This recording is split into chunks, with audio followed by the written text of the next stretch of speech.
au casting de la toute première saison de Ma mère, ton père, l'amour et moi, Siam revient sur son aventure sur TF1 et, notamment, sur le triangle amoureux qu'elle forme avec Boris et Martial. En plein cœur de l'été, TF1 propose une toute nouvelle émission de dating. D'un genre un peu différent.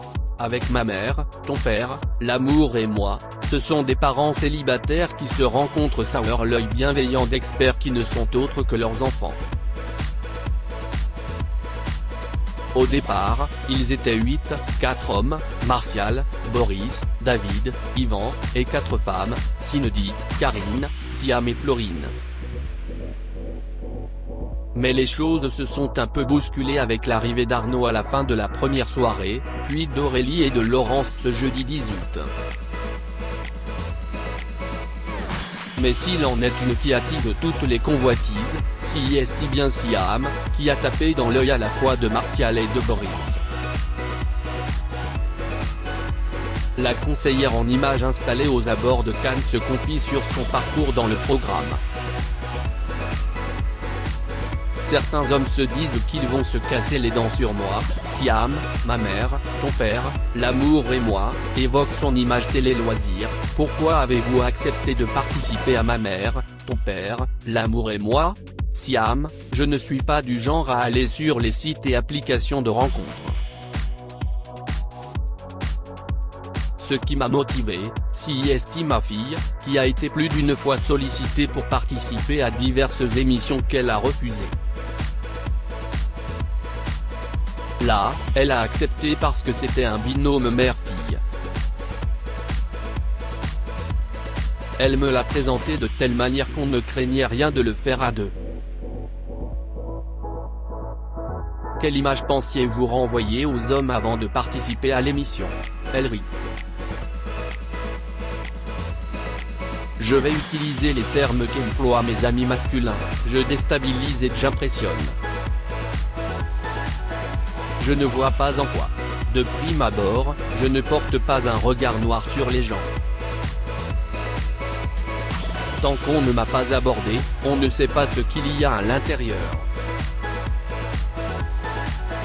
Mais apparemment, même sans m'approcher, on n'ose pas. Est-ce que si est ce que je dégage? L'assurance que j'aurai? On peut parler d'aura. Je suis à l'aise en toutes circonstances. Si est drôle, parce que cela fait écho à l'image arrogante de Boris. Je n'aille pas l'arrogance de Boris. Certains hommes se disent qu'ils vont se casser les dents sur moi, je ne sais pas pourquoi. Je pense que ça peut déstabiliser d'avoir en face une femme qui en a dans la tête et pas uniquement dans les seins et les fesses. Pardon pour la vulgarité. Vous êtes très distante avec Martial lors de votre premier date, mais plus détendue sur le deuxième. Que s'est-il passé entre-temps? Le premier, on démarrait tout juste l'aventure. Si on avait des caméras fixes dans la maison, lors du date, c'était des caméramens. Si est un peu déstabilisant d'être dans un mode de découverte et de séduction avec plusieurs yeux fixés sur vous. Après, on s'y habitue. Boris est autosuffisant et prétentieux. Martial est un peu absent, Siam revient sur les défauts de ses prétendants dans Ma mère, ton père, l'amour et moi. Vous vous taquinez aussi beaucoup avec Boris. Qu'est ce qui pourrait faire pencher la balance plus vers lui ou vers Martial? Ce qui pourrait faire vaciller du mauvais côté, contre lui, si est-il l'arrogance de Boris. Il est assez autosuffisant, prétentieux. Et en même temps, si est quelqu'un de drôle et très cultivé. Il est très étonnant, on ne peut pas l'ignorer dans l'aventure. À un moment, j'essaie, mais il insiste. Il me dit que je monte au ring, mais ce n'est pas vrai, je me défends simplement. Martial, ce qui pourrait faire basculer d'un point de vue négatif, si est son absence d'engagement. Boris vient vers moi. Maladroitement, mais il vient. Martial est un peu absent. Il observe, il est dans le constat, pas dans l'action. Mais ce qui joue en sa faveur, si son savoir-vivre, son élégance, sa diplomatie, sa voix qui est apaisante et surtout son côté gentleman. Revenons sur votre date avec Boris. Je n'ai pas envie d'y participer. Mais si est le jeu et je ne suis pas là pour faire des caprices. Je le fais à contre-cœur et suis fermé. Je ne profite pour lui dire ce que je pense de lui et ce qu'il dégage de manière générale car, en échangeant avec les filles de la maison, si est un sentiment partagé. Mais quand il me dit que je ne vois pas qu'il fait des efforts et que mon comportement le touche, cela me touche aussi et je me dis qu'il n'est pas si arrogant, autocentré et stupide que ça. Le contact physique ne vous dérange pas mais vous êtes mal à l'aise quand Boris vous fait un câlin le matin, torse nu. Il y a eu un quiproquo et je le dis dans l'émission. Le toilette du bas était condamné ce jour-là.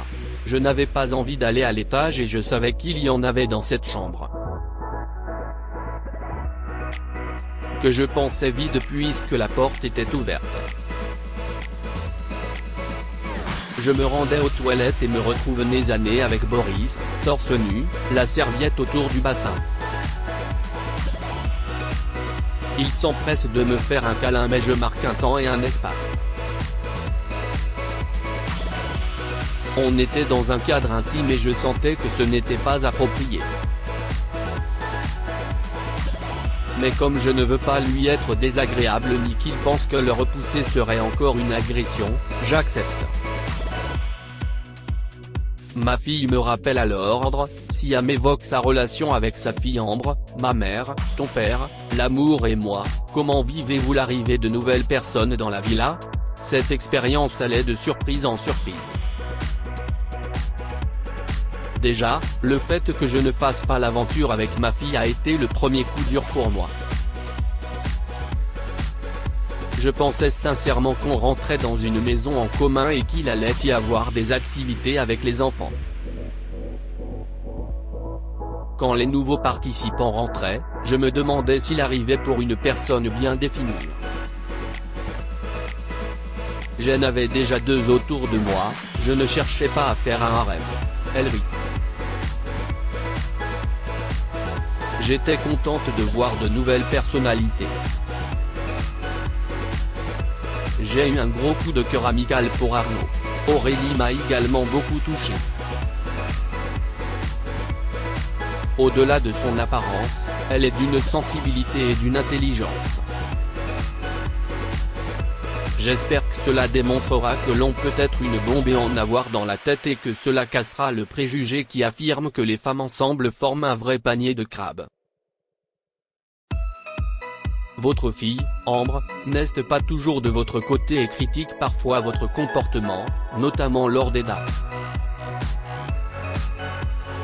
Elle ne me loupe pas, mais si est toujours dit avec bienveillance. Si est comme cela que j'ai élevé mes filles. Elle s'est pointée du doigt quand je fais une entorse à cela, elle me rappelle à l'ordre. Ce n'est jamais virulent, mais elle va le faire. Elle sait que cette émission est un challenge pour moi et espère que je vais faire des efforts. Mais constate que je n'y mets pas du mien. Quel retour avez-vous et où sur les réseaux sociaux? Je n'ai pas l'habitude des réseaux sociaux. Quelqu'un a écrit que je ne me prenais pas pour de la merde. Je lui ai répondu du tac au tac, heureusement que je n'ai pas l'habitude de me comparer à de la merde. Si est ton cas, tant pis pour toi. Je ne me prends pas pour ce que je ne suis pas, au contraire. Il faut s'amuser de tout. Mais les retours que j'ai de personnes qui me connaissent évoquent mon authenticité. Le montage est-il fidèle à ce que vous avez vécu? Oui, dans l'ensemble. Même si je passe un peu pour la méchante. J'ai pu lire que je cassais et que j'étais castratrice. Quand j'ai un con en face. Mais uniquement s'il m'a cherché. Là, en l'occurrence, ce n'est pas le cas, je n'aille pas chercher à castrer quiconque. Il est temps que l'on dépoussière tout ça, le message que Siam veut faire passer en participant à Ma mère, ton père, l'amour et moi. Quel bilan tirez-vous de cette expérience? Pas mal de choses. Ça a été une expérience unique, surprenante et humaine. À côté de cela, j'ai souvent caché mon âge dans mon métier, j'ai une boutique de prêt-à-porter et fais du conseil en images. Pas par honte, mais pour l'effet de miroir que l'on peut avoir vis-à-vis des autres. Dans notre société, si est mal de vieillir. Si est terrible quand on est une femme. Quand un homme a des cheveux blancs, il est séduisant. Quand si est une femme, elle devient laide. Si est elle qui est sous le bistouri, pas un homme. J'y suis confronté dans mon métier quotidiennement. Je veux montrer qu'il n'y a pas de date de péremption quand on est une femme qui vieillit. Il faut prendre soin de soi, avoir une bonne hygiène de vie et surtout avoir une bonne estime de soi. Ce n'est pas que quand on est jeune et beau qu'on a de la place sur un écran. Il est temps que l'on dépoussière tout ça. Je pense que beaucoup de parents vont se reconnaître en chacun de nous. Mais que beaucoup de femmes vont aussi se reconnaître dans mon discours.